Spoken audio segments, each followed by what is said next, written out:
Hi my dear student. आज मैं लेकर के आया हूँ आप लोगों के लिए present perfect tense. Present perfect tense का प्रयोग, तो इसके प्रयोग तीन हैं। इसके तीन प्रयोग होते हैं। पहला है यह ऐसे कार्य के लिए प्रयुक्त होता है जो भूतकाल में समाप्त हुआ हो परंतु उसका समय नहीं बताया गया हो। जो भूतकाल में, एक बार फिर से, यह ऐसे कार्य के लिए प्रयुक्त होता है जो भूतकाल में समाप्त हुआ है परंतु उसका समय नहीं बताया गया हो। ठीक है। दूसरा, जो काम अभी समाप्त हुआ हो, हाल ही में समाप्त हुआ है, तो उसके लिए जस्ट या रिसेंटली शब्द का प्रयोग होता है। जैसे मोहन अभी बाहर गया है, तब Mohan has just gonna out. मैंने मोबाइल बंद कर दी है, I have switched off the mobile. Note, Hindi वाक्य में यदि कार्य समाप्त होने का समय दिया हो तो ऐसी हालत में सिंपल पास्ट टेंस अर्थात पास्ट इंडेफिनिट टेंस का प्रयोग होता है। जैसे मैंने ताजमहल देखा है, I have seen the Taj Mahal. तो ये है प्रेजेंट परफेक्ट टेंस में। एक बार यहाँ पे गौर फरमाइए कि ये क्या कर रहा है, कब जो है सिंपल पास्ट टेंस लगेगा। हिंदी वाक्य में यदि कार्य समाप्त होने का समय दिया हो, यदि कार्य समाप्त, कब काम जो है समाप्त हुआ है, कितना देर पहले या किस दिन, कितना दिन पहले, तो वहाँ पे सिंपल पास्ट टेंस से बनाएंगे। पास्ट, जैसे मैंने ताजमहल देखा है, तो I have seen the Taj Mahal. यहाँ कब देखा है ये समय नहीं दिया गया है, इसलिए यहाँ पे प्रेजेंट परफेक्ट टेंस में बनाया गया है। और मैंने गत वर्ष ताजमहल देखा था, मैंने गत वर्ष ताजमहल देखा था यानी लास्ट साल के अंत में।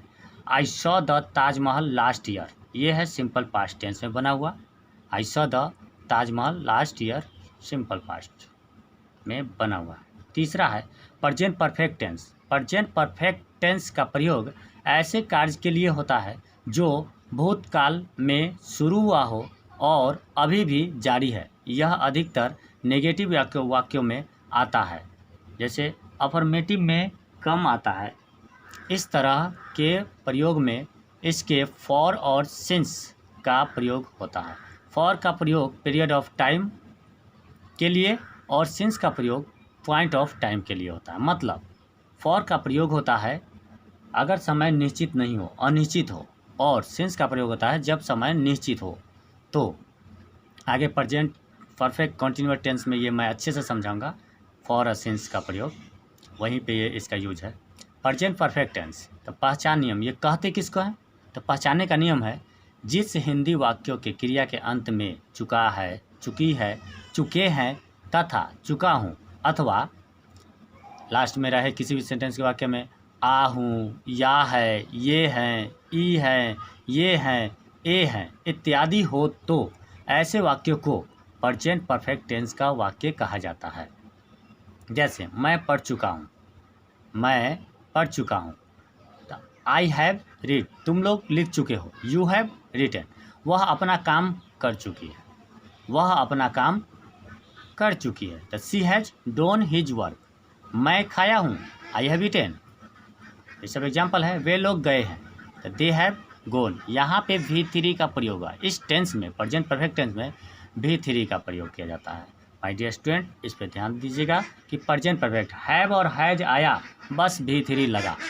सीधी सी सिंपल भाषा में याद रखना है कि जहाँ जिस सेंटेंस में हैव और हैज आएगा उसके आगे जो मेन वर्ब आने वाले हैं वो भी थ्री लगेगा। अफर्मेटिव सेंटेंस या पॉजिटिव सेंटेंस स्ट्रक्चर क्या होता है, तो सब्जेक्ट प्लस हैव या हैज प्लस भी three plus other verb.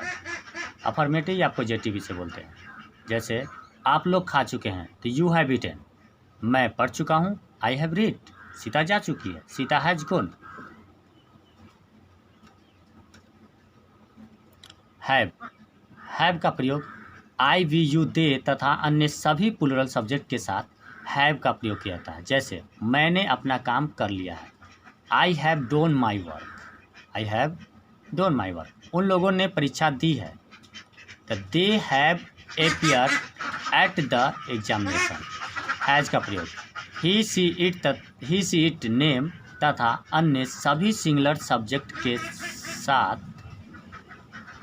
Has का प्रयोग किया जाता है। जैसे उसने परीक्षा दी है, he has appeared eight the examination.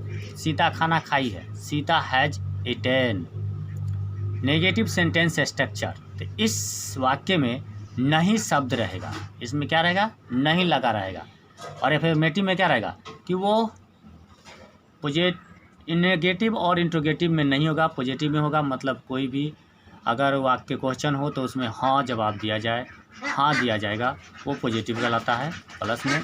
और नेगेटिव सेंटेंस स्ट्रक्चर, इस वाक्य में नहीं शब्द रहेगा।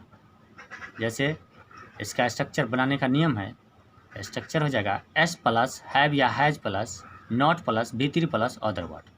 यानी पहले सब्जेक्ट आएगा, फिर हैव आएगा, हैव या हैज सब्जेक्ट के अनुसार, और उसका नॉट, फिर V3, फिर अदर वर्ड। जैसे मैं नहीं पढ़ चुका हूँ, आई हैव नॉट रीड, और ये आई जो है हैव लेगा, ये आगे रूल बता चुका हूँ।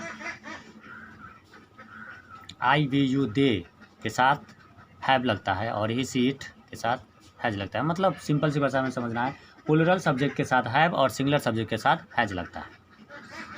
आप नहीं खरीद चुके हैं, यू हैव नॉट बॉट।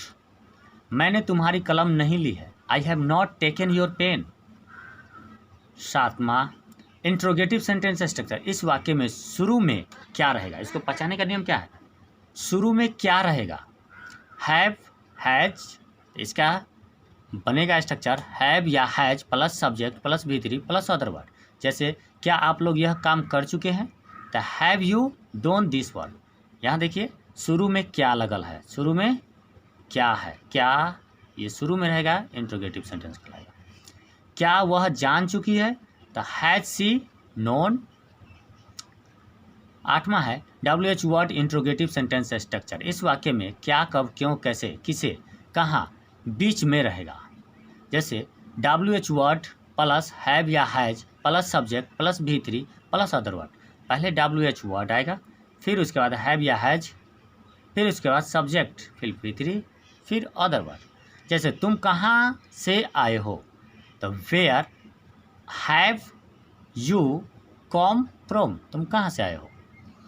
वे लोग कैसे इस काम को कर चुके हैं, वे लोग कैसे इस काम को कर चुके हैं, तो how have they done this work. 9वां WH word interrogative sentence structure, इस वाक्य में क्या, कब, क्यों, कैसे, किसे, कहाँ, बीच में रहेगा और साथ में नहीं शब्द भी रहेगा। क्या, कब, क्यों के साथ नहीं भी रहेगा उसमें, तो ये WH word interrogative negative sentence structure इसे बोलते हैं। WH वर्ड प्लस हैव या has plus subject plus not plus V3 plus other word. मतलब पहले जो है WH वर्ड आएगा, फिर हैव या हैज किसके अनुसार, सब्जेक्ट के अनुसार, सब्जेक्ट के अनुसार हैव या हैज आएगा, सिंगुलर है तो हैज आएगा और प्लूरल है तो हैव आएगा। उसके बाद सब्जेक्ट, फिर नॉट, फिर V3, फिर अदर वर्ड। जैसे आप लोग क्यों नहीं पढ़ चुके हैं, तो why have you not read. वे लोग कब नहीं गए हैं, when have they not gone, when have they not gone. WH word किसे कहते हैं, 10वां है WH वर्ड किसे कहते हैं, तो वैसा वर्ड जो W और S से शुरू होता है। जैसे वाई, तो वाई माने क्या होता है, WH वाई माने क्यों होता है। वेयर, WHERE वेयर, वेयर माने कहाँ। वेन, WHEN वेन माने कब। WHOM होम माने किन्हें, किसको या किसे। WHOS हुज माने जिन्हें, जिसे, जिसको। WHO हु माने कौन। HERE हेयर माने यहाँ। HOW हाउ माने कैसे। तो ये सभी जो है WH वर्ड है। और थोड़ा सा आपको मैं सेंटेंस पहचानना बता दूं कि कौन से सेंटेंस को क्या कहेंगे।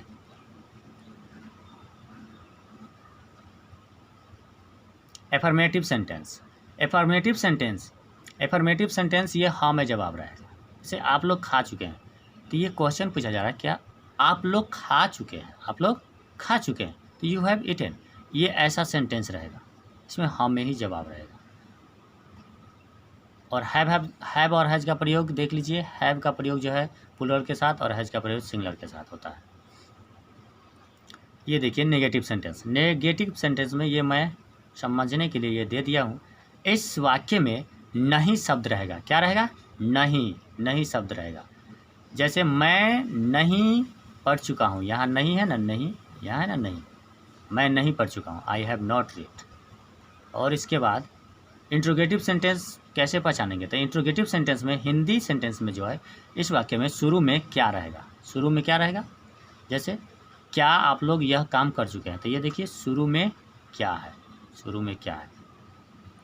उसके बाद WH वर्ड इंट्रोगेटिव सेंटेंस का स्ट्रक्चर कैसे पहचानेंगे, तो ये जो है इस वाक्य में क्या, कब, क्यों, कैसे, किसे, कहाँ, ये सब क्या कहाँ रहेगा, बीच में रहेगा, ये सब बीच में रहेगा। WH वर्ड इसी को बोलते हैं जो WH से शुरू हो, ये बीच में रहेगा। जैसे तुम कहाँ से आए हो, where have you come from, ये कहाँ जो है तुम और से के बीच में है, तो ये बीच में ही रहेगा, बीच में कहीं पर भी रह सकता है।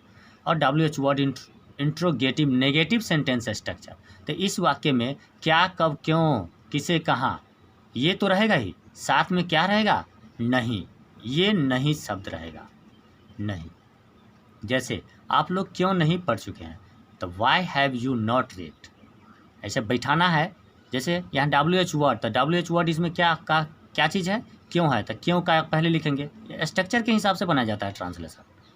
यहाँ WH वर्ड पहले ढूंढेंगे तो क्यों है, क्यों यहाँ लिख देंगे, फिर उसका हैव या हैज, तो हैव या हैज देखेंगे सब्जेक्ट क्या है, तो सब्जेक्ट के अनुसार हैव या हैज आएगा। सब्जेक्ट है आप लोग यानी प्लूरल है, तब प्लूरल सब्जेक्ट के साथ तो हैव आता है, तो हैव लगा देंगे। उसके बाद सब्जेक्ट आएगा, तो सब्जेक्ट यहाँ पे यू है, आप लोगों का यू होता है।